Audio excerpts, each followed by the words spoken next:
This call is now being recorded. Ok, então para tentar aí reforçar o que a gente está fazendo, vamos resolver alguns exemplos, né? Então, esse aqui é um primeiro exemplo, esse é um exemplo do Cias e Zemansky, tá? Física 3, que é a aplicação desses campos. Eu acho que um dos capítulos do Halliday a gente fala sobre isso, né? Acho que no vídeo eu falo o efeito de campos cruzados, né? Você combinar um campo elétrico e um campo magnético sobre uma partícula com carga e como isso interfere no movimento. E a ideia desse exemplo que eu vou fazer aqui é justamente a gente verificar como é que a gente pode usar isso experimentalmente, né? Tá bom? Então vamos lá, olha só. O campo elétrico entre as placas de um seletor de velocidades. Quando ele fala aqui, ó, seletor de velocidades, você já entende do que ele está falando? Pode ser franco. Não. Não, beleza. Então, o seletor de velocidades é uma região em que você vai ter campo elétrico e campo magnético se cruzando, né? Então, vamos supor aqui, ó, eu tenho uma partícula carregada que se move aqui, ó, nessa linha, beleza? Ela vai chegar aqui numa região, ó, de placas paralelas. Você sabe que essas placas paralelas vão produzir um campo elétrico, né? Vamos colocar aqui, ó, positivo embaixo, negativo em cima. Então, a gente sabe que vai ter um campo elétrico aqui, ó, para cima. Tudo bem? E aí, se essa partícula aqui, por exemplo, for carregada positivamente, ela vai sentir uma força elétrica, né? Vou fazer um desenho dela aqui embaixo, ó. Ela vai sentir uma força elétrica para cima. Concorda? Acompanhando o campo elétrico. Ó. Esse vermelho aqui é o meu campo elétrico. Concorda? Se você quer que essa partícula continue em linha reta, que ela não sofra um desvio, né? Porque do jeito que eu estou colocando aí, partícula positiva passando para essa região aí de campo elétrico, ela vai sofrer um desvio para cima, né? Ela vai desenvolver aqui uma trajetória parabólica aqui, ó, né, que poderia bater no final da placa ou não, certo? E no caso em questão, eu quero que ela passe em linha reta, tá? Então, como é que eu faço isso? Como é que eu faço isso? Eu faço combinando campos, né? Então, o meu campo tem essa orientação. Fala para mim aí, qual é a orientação que o meu campo magnético tem que ter para surgir aqui, ó, uma força magnética para baixo. E aí eu conseguir equilibrar com essa força elétrica e a partícula não ser desviada. Meu campo magnético tem que estar entrando na tela, tem que estar saindo da tela. Aí você tem que aprender a regra da mão direita, né? E aí?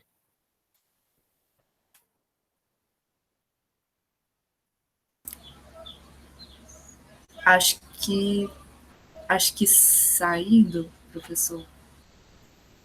Perfeito, saindo. Saindo é qual o símbolo que eu uso? É o.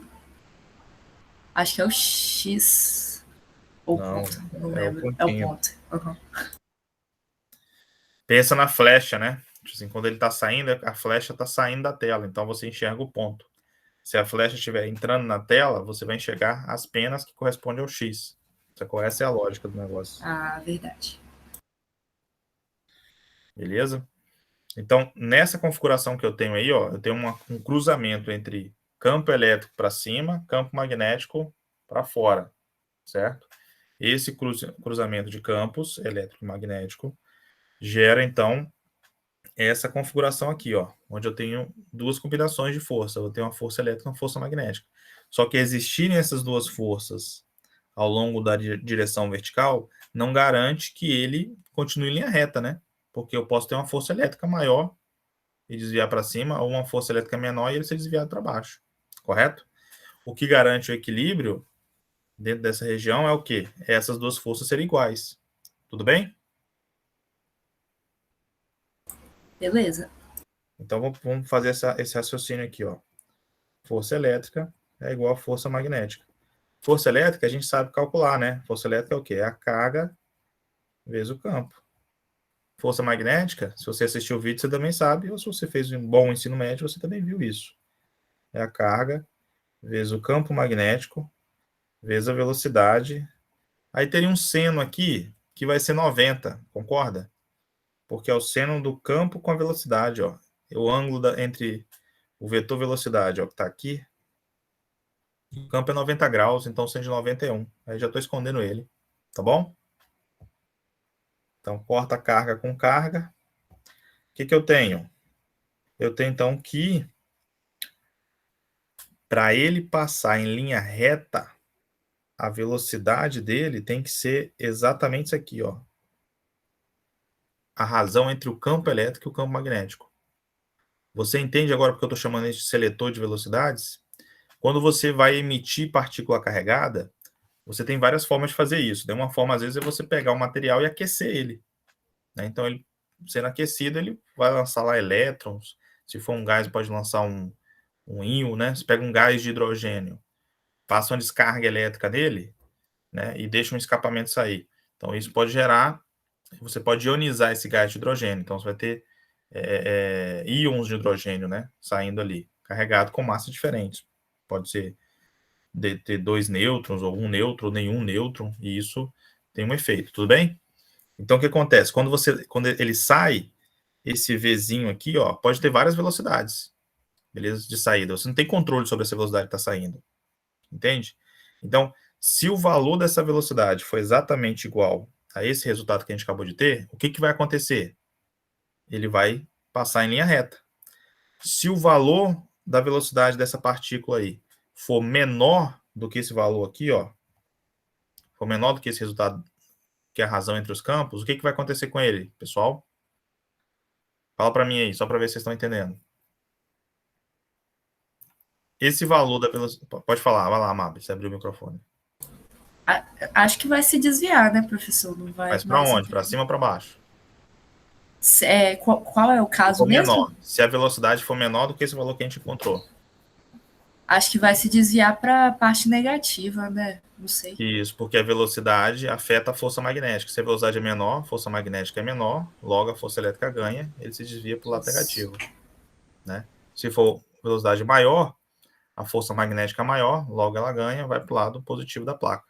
Entende? Então vai ter aqui, ó, um feixe. Aqui eu estou desenhando uma partícula, mas na verdade vem um feixe com várias partículas carregadas. E aí as partículas que não obedecerem essa condição que a gente acabou de calcular aqui, né, uma velocidade que seja diferente dessa, elas vão sempre ser desviadas ou para cima ou para baixo. Então é por isso que essa região de campos cruzados é chamada de seletor de velocidade. Entendeu? Porque ela vai selecionar as partículas que têm uma velocidade correspondente à razão entre os campos. Entenderam? Tranquilo. Beleza. Então, é isso que ele fala. Seletor de velocidades é isso. É uma região de campo elétrico e magnético cruzados, né, perpendiculares, onde vem um monte de partícula carregada com velocidade, cada uma com velocidade diferente, e aquela que tiver a velocidade que corresponde justamente à razão entre os campos vai passar. Então, perceba o impacto e o poder que isso tem. Você vai fazer um experimento onde você controla o campo elétrico, né? Você mede lá o potencial entre as placas, você sabe o campo elétrico. Você pode aumentar a tensão, diminuir a tensão, isso vai aumentar ou diminuir o campo elétrico. Você coloca um campo magnético e agora você consegue controlar, ó. Sai um feixe aqui, você quer um feixe com uma partícula saia com 100 metros por segundo, então você vai ajustar o campo elétrico para um valor V e aí vai filtrar só aquelas que têm 100 metros por segundo. Você quer um feixe onde a partícula saia a 200 metros por segundo, você vai ajustar o campo elétrico para passar em linha reta só aqueles que têm 200 metros por segundo. Entendeu?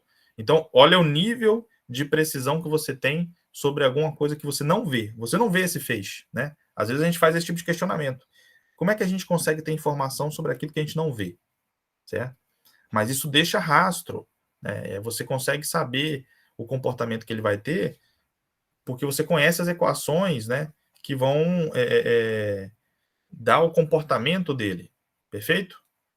Então, isso é importante. Você, a nível experimental, você consegue ter controle, então, selecionar as velocidades que você quer para realizar um experimento ou outro. Tudo bem, turma? Tudo bem. Então, feita essa observação, vamos continuar agora com o raciocínio da questão.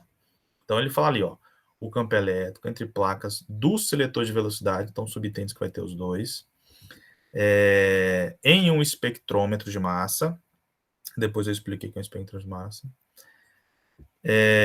vale isso. Então, ele já está me dando aqui como informação, né, como um primeiro dado, que o campo elétrico vale 1,12 vezes 10 à quinta volt por metro. E o campo magnético em ambas as regiões, ambas eu vou explicar porque é ambas, né, tem duas regiões, vale 0,54 Tesla, unidade de campo magnético. Por que ele chama ambas regiões? Aí que você entendeu o que é o espectrômetro, tá? Então, essa é a primeira região, que é o seletor de velocidades.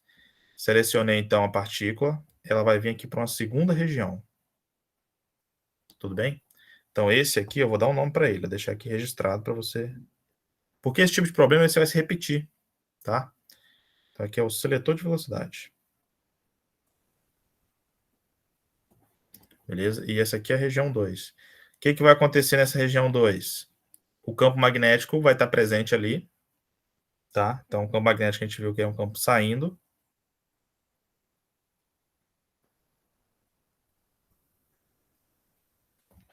O campo magnético é um campo saindo. Só que agora nessa região 2 não tem campo elétrico. Então, qual que é o efeito que esse campo magnético vai ter sobre essa partícula carregada?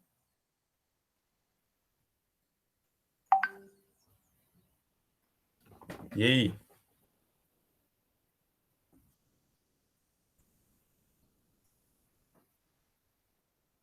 Ninguém. Como, professor? Ele passou pelo seletor de velocidades. Você está selecionando a velocidade que ele vai entrar aqui, ó. Aqui tem uma abertura, tá? Aí ele vai para uma região agora que só vai ter campo magnético, não tem campo elétrico. Qual que é o efeito que esse campo magnético tem sobre essa partícula com carga?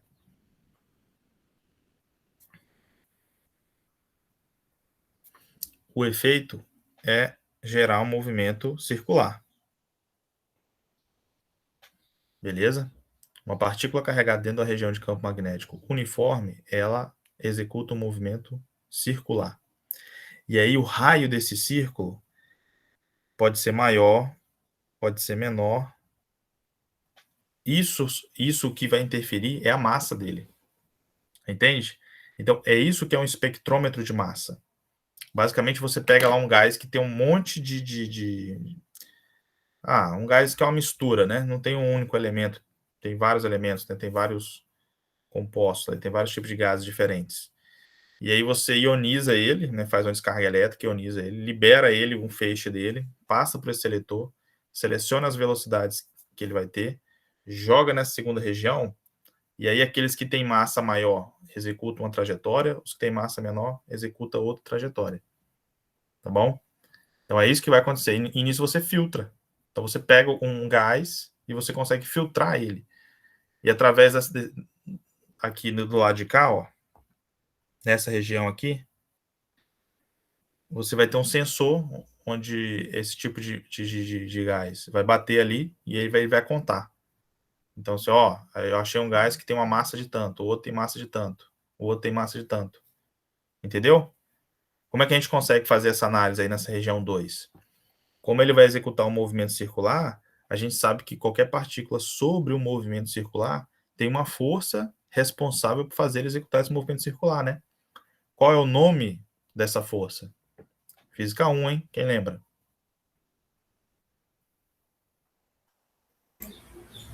Centrípeta. Perfeito. Então, na região 2, olha só. Vou colocar aqui. Na região 2, a gente vai ter o seguinte: força centrípeta é mv ao quadrado sobre o raio. Força centrípeta não é uma força a mais, é sempre alguma força que faz o papel dela, que tem a responsabilidade de fazer executar um movimento circular.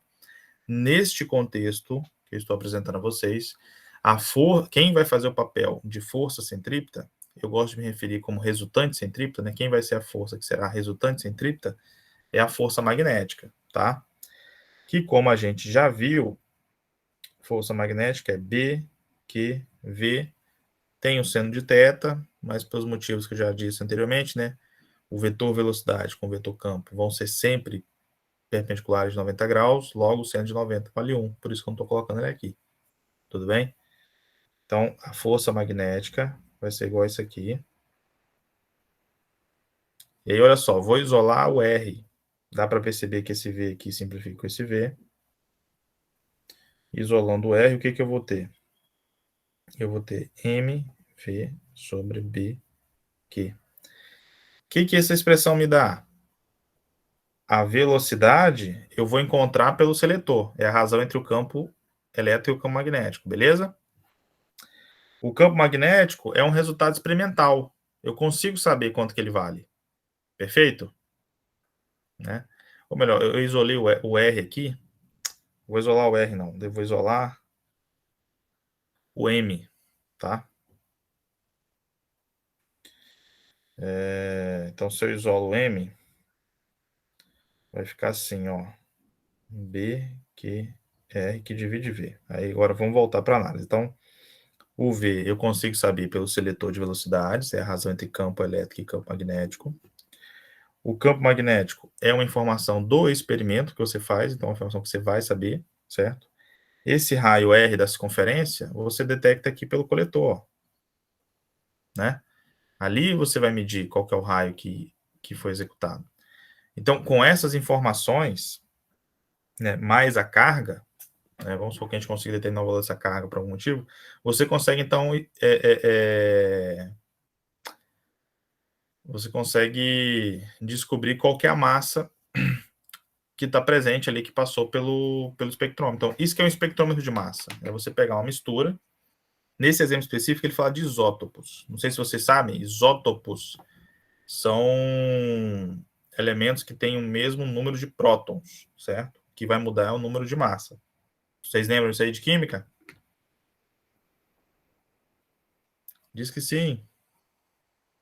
Sim. Beleza. Então, por exemplo, foi o hidrogênio. O hidrogênio, você pode ter ele sem nenhum nêutron, com um nêutron. Se ele tiver um nêutron, então lá vai ter um nêutron e um próton no núcleo. Né? Então, você chama isso de deutério. Se ele tiver dois nêutrons, então ele vai ter dois nêutrons e um próton. Só vai ter 3 partículas no núcleo, chama de trítio. Eu acho que é isso. Então você pega um gás de hidrogênio, lá dentro está misturado, né? Um monte vai ter um hidrogênio que só tem um próton, que só tem um nêutron, que só tem 2 nêutrons, 3 e por aí vai. Então, passou ele, fez uma descarga elétrica para poder carregar ele. Então, né, você garante que ele vai estar com menos um elétron. Então, você sabe que a carga dele vai ser positiva, certo? Jogou no seletor de velocidades. Então, você sabe a velocidade que ele entra, na região 2. Entrou na região 2, para cada um desses raios, você consegue medir essa massa M. Entendeu? Então, é isso que é um espectrômetro de massa. Tudo bem, galera? Então, nesse caso, a informação da carga, previamente você consegue sabendo o elemento químico, tá? Pode perguntar aí.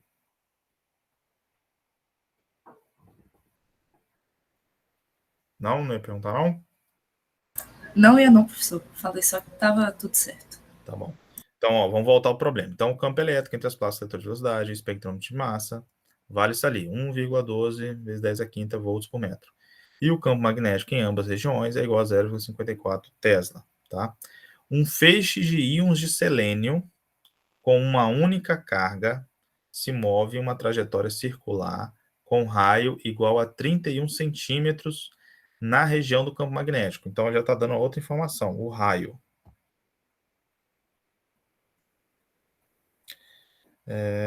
31 centímetros, tá? Determine a massa do íon de selênio e o número de massa do íon. Cadê? Determine a massa do íon de selênio e o número de massa desse isótopo do selênio. Aí, entre parênteses, né? O número de massa é igual à massa do isótopo em unidade de massa atômica, arredondado para o inteiro mais próximo. Né? Aí ele fala, unidade de massa atômica corresponde a 1,66 vezes 10 menos 27. Então, é isso que ele quer saber. A massa do íon, né, e o número de massa. O número de massa, eu acho que é a letra A, né? Z é o número atômico e A é o número de massa.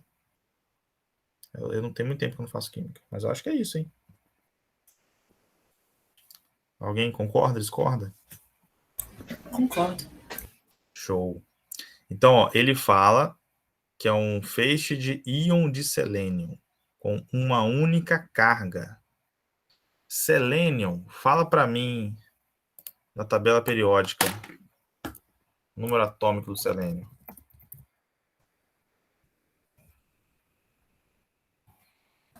Diz aí, me ajuda aí. 34, professor. Perfeito. 34. Então, se ele fala que tem um feixe com uma única carga, então ele quer dizer que só tem um elétron?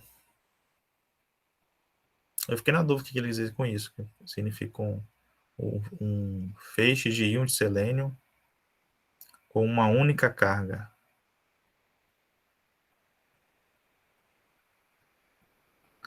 Com uma única carga. Aí seria com uma única, com um único elétron?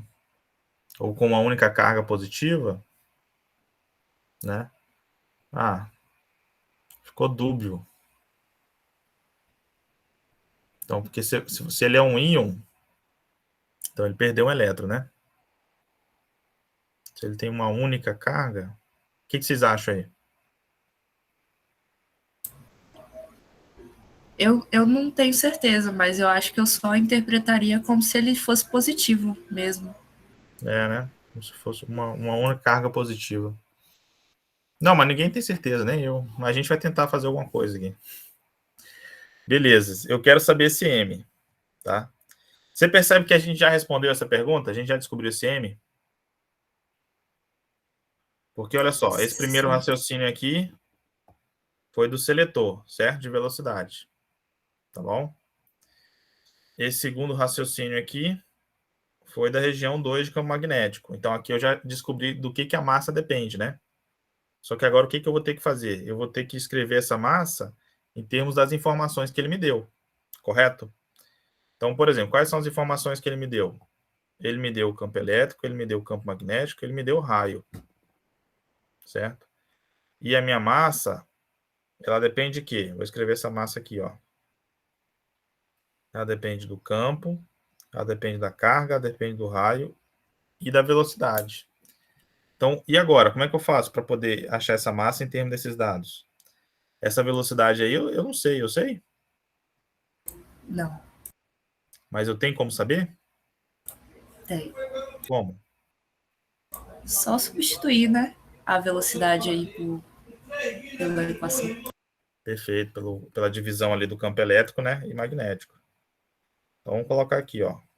Campo magnético vezes a carga, vezes o raio, dividido pela velocidade. A velocidade que ele vai entrar na região 2, se eu tenho campo magnético, é determinada pelo seletor, né? Tem que ser a velocidade que tem que ser a razão entre o campo elétrico e magnético. Então, aqui tem que ser um E que divide B.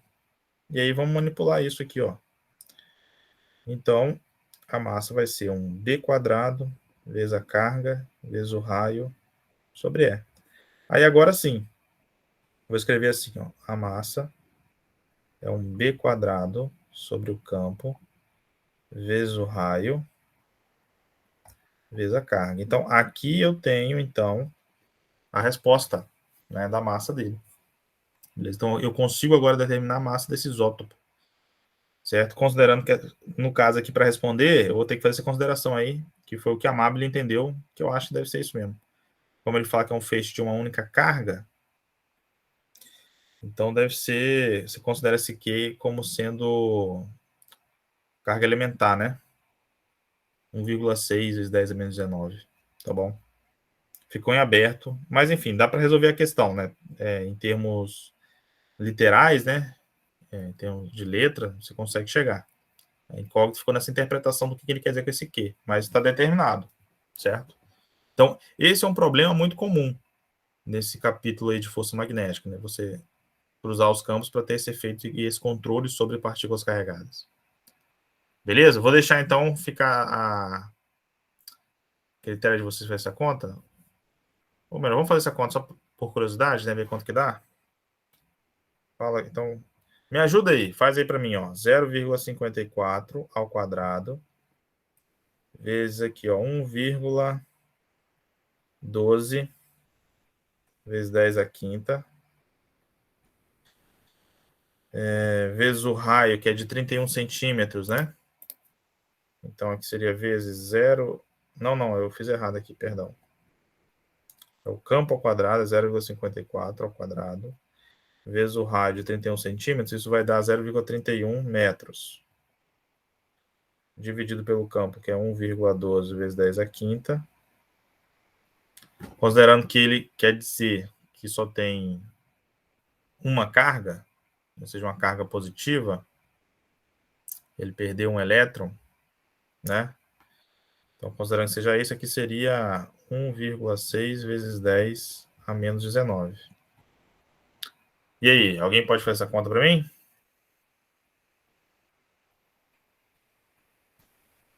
Tô fazendo, professor.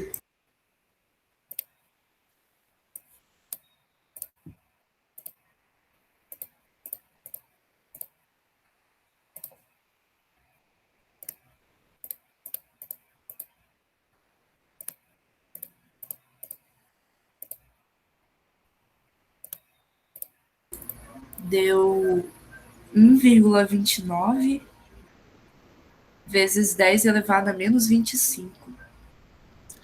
10 elevado a menos 25. Perfeito. Aí eu vou fazer o seguinte, ó. Lembra da informação aqui em cima? O número atômico, unidade de massa atômica, ó, é 1,66 vezes 10 a menos 27. Então, vou trabalhar para aquela potência ficar nessa ordem aí, ó, de grandeza. Então, como eu quero diminuir aqui, isso daria aproximadamente 129 vezes 10 a menos 27 quilogramas. Vocês estão de acordo? Sim, sim. Perfeito? Então, essa é a massa que a gente ia determinar pelo esse experimento aí do espectrômetro de massa. E isso resultaria num número de A, né? Correspondente, já que 1U é 1,66 vezes 10 a menos 27, quase 1, né? Então, você ia fazer uma regra de 3, você entende o que eu estou falando? Mas eu já ia aproximar para 129, mas vamos lá. Você vai fazer assim, ó. 1U corresponde a 1,66 vezes 10 a menos 27, né? A gente quer saber quantos U's, né? Corresponde 129 vezes 10 a menos 27, sacou? Esse X aqui, na verdade, é o nosso A, né? Então, você vai fazer essa conta aí, vai ficar 129 que divide 1,66. Quanto que dá isso?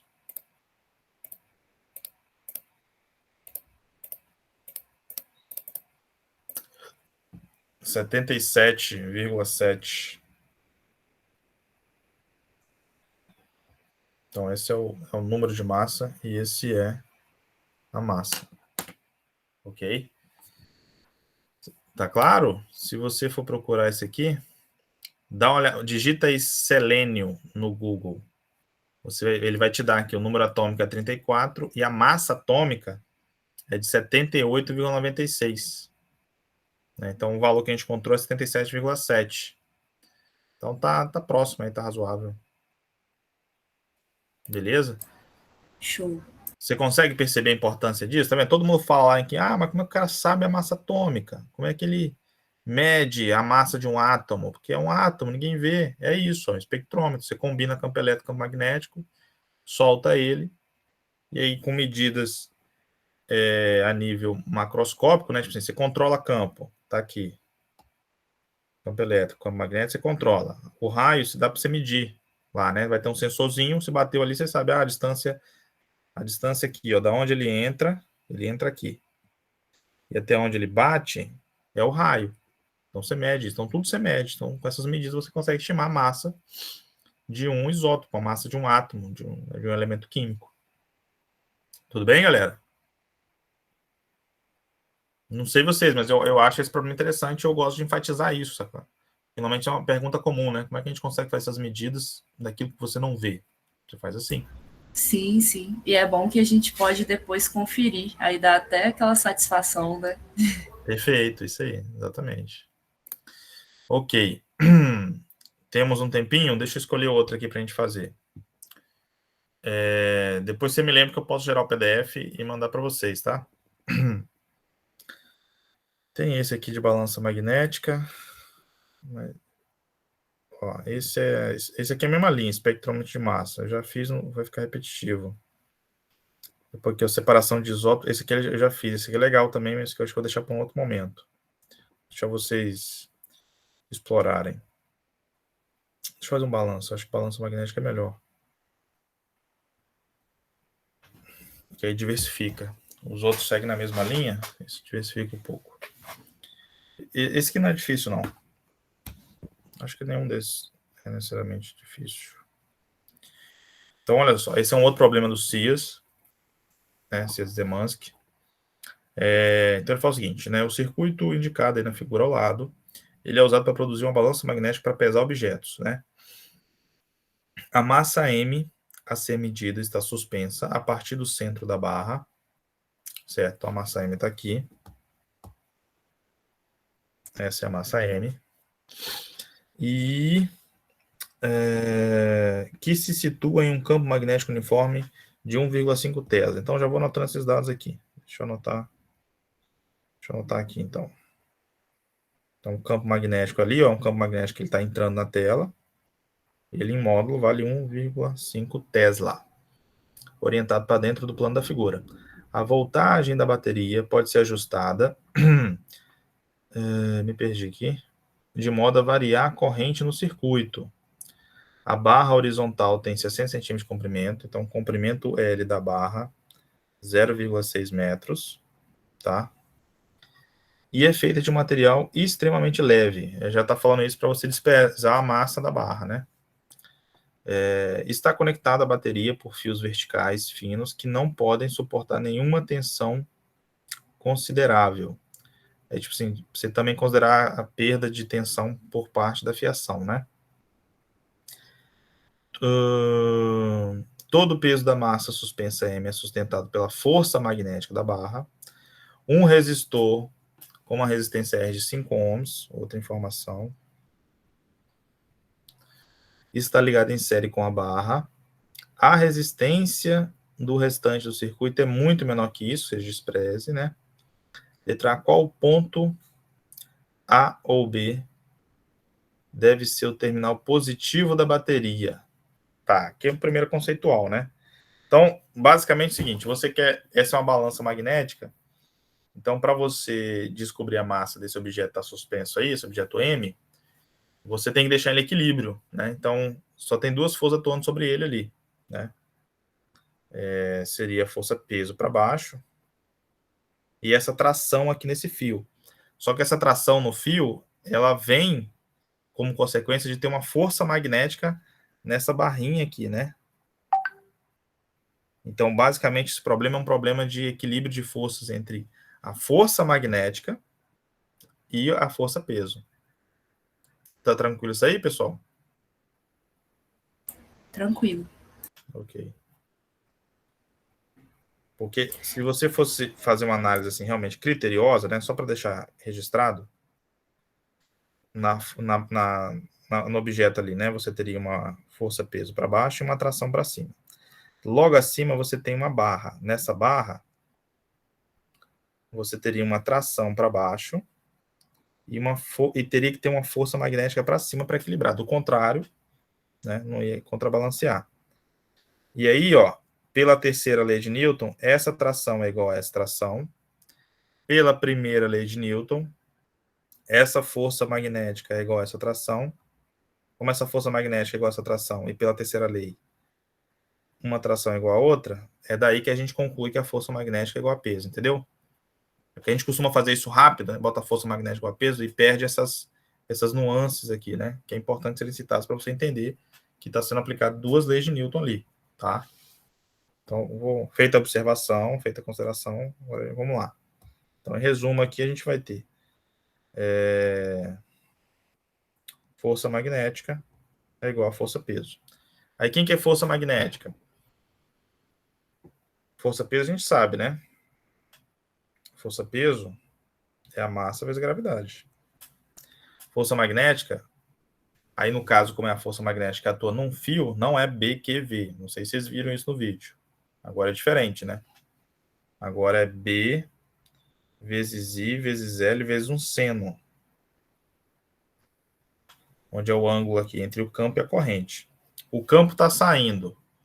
A corrente vai estar ou indo para cá ou indo para lá. De qualquer dos casos vai ser 90 graus. Então, 190 vale 1. Então, aqui ficaria B vezes I vezes L igual a mg. Né? Então, aí você tem que ver o seguinte. Meu campo está saindo da tela. Não, desculpa. Meu campo está entrando na tela. É o X. Para eu produzir uma força magnética para cima, minha corrente vai ter que ir da direita para a esquerda ou da esquerda para vermelha, da esquerda para a direita. Setinha azul ou setinha vermelha? E aí, galera? Qual que tem que ser o sentido correto aí da corrente convencional, né?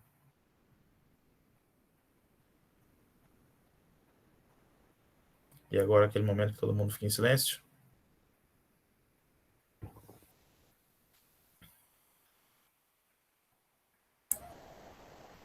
Eu acho que é de B para A, da direita para a esquerda.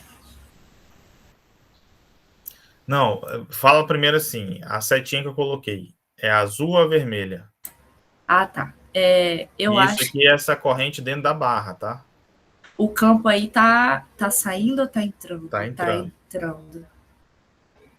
Eu acho que é azul. Não. É a vermelha. Olha só. A gente está a gente tá à distância, é ruim falar isso, né? Porque tem que apresentar a regra da mão direita. Fala para mim assim, quem já conhece a regra da mão direita? Levanta a mão aí, porque isso é importante, tá? Que eu já estou considerando que vocês já saibam. Poucas pessoas. Tá bom. Ou não tem ninguém assistindo. Só vocês duas estão assistindo. Eu tô Beleza. assistindo, eu Também tô assisti o vídeo assistindo. passado que você colocou lá e tá muito baixo, Robson. Eu boto fé. Vou fazer Tá muito ruim pra escutar, entendeu? Aí eu vou rever de novo os vídeos. Tá, não. Professor, A regra da mão direita é o seguinte. Em álgebra, vocês já fizeram álgebra? já sim. Já. Então, em álgebra tem um jeito de você fazer, né? Normalmente tem outras regrinhas que você pode usar. Eu acho que aqui, como a gente É está... que a gente não usou a regra, não. Não, em álgebra vocês não usaram isso não, né? Não que eu lembre, eu acho que não. Tá. Não, porque a ideia é o seguinte. Vamos lá. Essa expressão aí da força, ela é isso aqui, ó. Ela é I L vetorial B. E aqui é um pouco estranho, porque você está tratando I, a corrente como se fosse um vetor, né? E aí tem uma polêmica em torno disso, porque não pode fazer e tal, mas tem umas maneiras de a gente justificar, mas não vou entrar nisso agora. Aí, como é que funciona? Tem um vetor I para cá, vamos supor, né? E tem um vetor B para cá. Então, faz um ângulo θ aqui, né? Aonde que vai estar o meu vetor F? Você sempre pega assim, a palma da sua mão, tem que ser a mão direita, beleza? Vai alinhar ela com a direção do vetor I, certo? E vai girar ela até onde está o vetor B. Então, se eu coloco nessa posição, se eu giro até B, eu vou fazer isso aqui, né? E aí, para onde vai estar apontando meu polegar?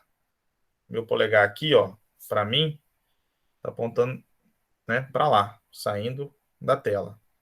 Para vocês eu acho que é estranho, né? Para vocês entrando na tela. Mas enfim, aonde tiver o meu polegar, é para onde vai estar apontando a minha força F. Então, minha força F vai estar aqui saindo, ó.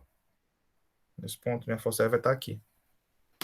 Se eu mudo aqui minha orientação desse I, meu I agora aponta... Ou melhor, eu mantenho o I, mas vou mudar o B. O B vai vir para baixo aqui, ó. Então, ó, eu jogo meu I aqui, só que eu não consigo girar até o B, né? Eu tenho que virar a minha mão para poder fazer ela girar até o B. Concorda? Então, você percebe agora que o meu vetor força magnética ele está apontando uma orientação diferente, ó. Que aqui para mim significa entrando na tela. Sacou? Então essa é a regra. Você tem que posicionar a sua mão, né? Ela fica alinhada ao longo do primeiro vetor, no caso aqui é o vetor I, e girar ela no ângulo mais curto, né? Até o próximo vetor. Então, nisso que você gira, você vai saber para onde que o seu polegar vai estar apontando. Tá? E aí você vai saber para onde que vai ser essa força resultante desse produto vetorial. Né? Isso é um produto vetorial, não é um produto escalar. Beleza? Professor, mas esse é porque aí você considerou que a gente já soubesse o sentido da corrente, né? Perfeito. Então, e se a gente, nesse caso aí, a gente não sabia o sentido da corrente? No caso, Vamos lá, pode falar. Você pode subir a imagem? Claro. Então, aí o campo ele tá entrando, né? Vamos lá então, isso. E aí eu fico até meio confusa, porque na hora de fazer a regra da mão direita, eu acho que meus dedos significam o campo se ele entra ou se ele sai, e o dedão significa o sentido da corrente, né? Então, isso é uma regra que a gente aprende no ensino médio. E ela é útil, dá para você usar isso também. Mas num superior, a gente costuma usar uma outra regra, que é essa que eu falei para você por último, porque ela vem da álgebra, entendeu? Quando você vai estudar produto escalar e produto vetorial, a gente usa essa segunda regra essa primeira regra que eu falei, né? Que é diferente dessa que você está falando. Só que se essa que você está falando fizer sentido para você, pode usar. Mas é só tipo assim, uma questão de escolha mesmo, de qual formalista você quer adotar, sacou? Porque essa que eu falo é mais geral, porque já fica claro aqui o seguinte, ó. Tem aqui o vetor corrente versus o vetor campo. E isso vai multiplicar aqui um L. A ordem desses caras aqui faz diferença. Se eu faço I vetorial B, é um vetor. Se eu faço B vetorial I, é outro. Entendeu? E essa ideia vale para qualquer outra configuração. Por exemplo, torque, né? Torque é um R vetorial F. Então, eu consigo aplicar essa mesma regra para esse contexto. E aí, para qualquer outro contexto que envolva produto vetorial. Então, ela é mais geral. Essa que você fala assim, que esses dedos aqui representam o campo, essa aqui representa a corrente, e a palma da mão a direção da força, ela é útil só para esse contexto. Mas se você for para torque, você ia ter que adaptar. Entende? É por isso que eu estou enfatizando essa. Mas aí você escolhe aquela que você achar melhor.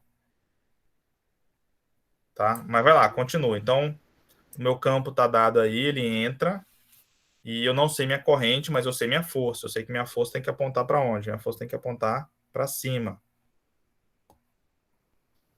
Certo? E aí você tem que ver, ó. Então, usando a regra que você colocou, né? Então, aqui a palma da minha mão é meu campo. Meu campo, então, vai estar entrando na tela. É isso, ó, entrando na tela. Certo? A palma da minha mão representa a minha força. A palma da minha mão tem que estar apontando para cima. Certo? Então, meu campo aqui, que são os dedos aqui, estão entrando na tela. A palma da minha mão está para cima. O dedão é a corrente. Então, a corrente aqui, ó, ela vai seguir esse sentido aqui, ó, na barra. Tudo bem? Sim, sim. Eu fiz errado. Não, mas então, eu aí você aprendi. entendeu. Uhum. Então, e se ela segue esse sentido, isso significa, então, corrente convencional, né? Que o meu A, ele é um polo positivo ou negativo? Considerando sentido convencional ou real? Convencional, Convencional? convencional. A é negativo. Não, é positivo, não, não, positivo. Que é convencional é carga positiva, então ele vai do positivo para o negativo. Ah, tá. Ah, verdade. Aí eu tô achando que essa setinha de. Isso aí. Show. Então, tá aí, ó. Então, respondi a letra A. O ponto A é o terminal positivo e o ponto B é o terminal negativo. Beleza? Agora vamos para a letra B. Letra B é o seguinte. Se a voltagem máxima do terminal da bateria vale 175 volts, então já vou colocar a informação aqui. a máxima tensão da bateria, né? Então, isso vai ser a FEM. A FEM máxima aqui, ó. É 175 volts. Qual é o maior massa M que esse instrumento pode medir? Né? Vamos lá. Então, a gente já sabe que para a gente fazer essa medida, né, fazer essa balança magnética funcionar, basicamente a força-peso dele tem que se igualar à força magnética, né, que o instrumento ali executa. Então, para isso ser verdade, força M é igual a força-peso, a gente vai chegar nesse resultado aqui, né? Isolando M, eu vou ter que a minha massa, então é um produto do campo, vezes a corrente, vezes o comprimento, dividido pela gravidade. A maior massa que esse instrumento pode ser medido, meu campo magnético é constante, fixo. O fio também, fixo. Gravidade também. Então, o que vai determinar é o quê? Minha corrente. Qual é a máxima corrente que pode passar por essa barra? Né? A tensão que passa por essa barra vai ser os 175 volts que ele está falando, a tensão máxima?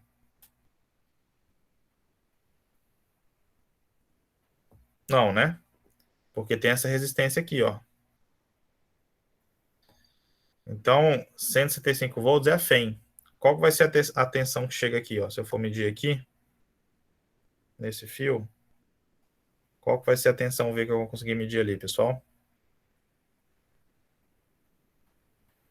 Não seria a FEM menos um RI?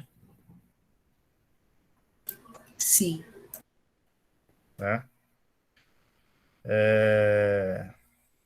Tô vendo aqui.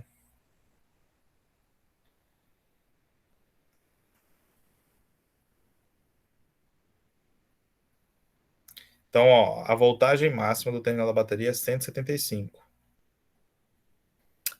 Isso vai me dar qual corrente máxima? Acho que é curto-circuito, né?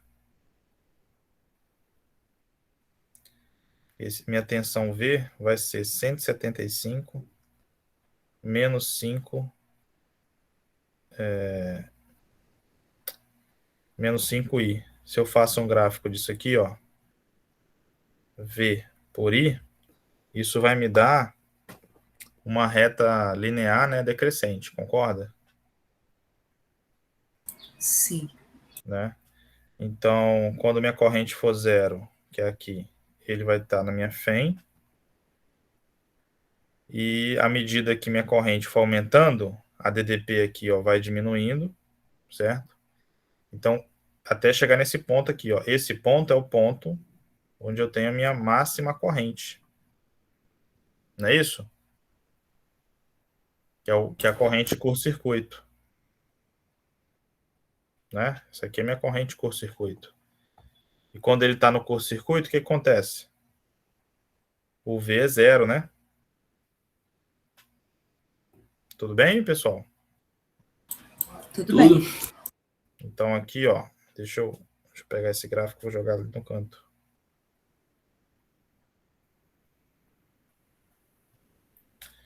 Então aqui minha corrente de curto-circuito é a corrente máxima que ele pode ter, que é justamente quando o V é zero.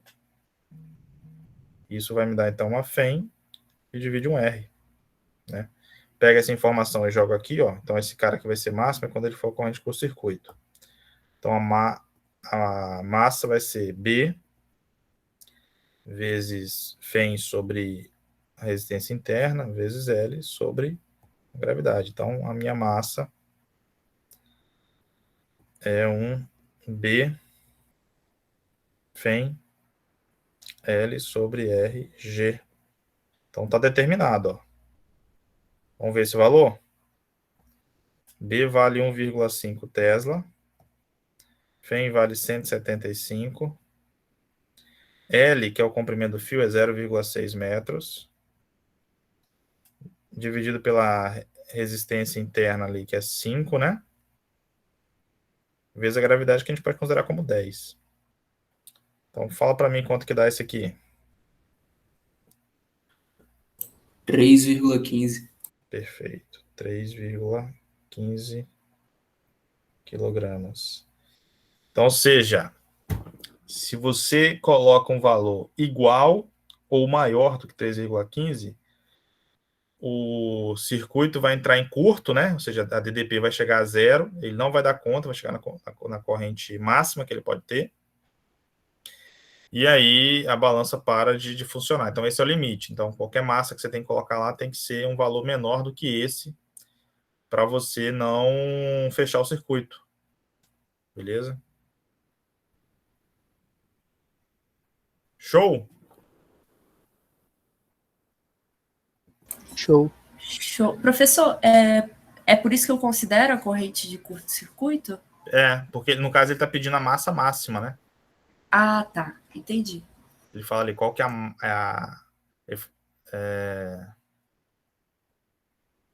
isso, qual é a maior massa M que esse instrumento pode medir. Então, eu coloquei, ó, por essa resposta aqui, a gente verifica o seguinte, B, L e G são constantes. Não vai variar. O que vai variar? É a corrente. Então, minha maior massa vai ser dada pela minha maior corrente. Qual a minha maior corrente ali nesse contexto?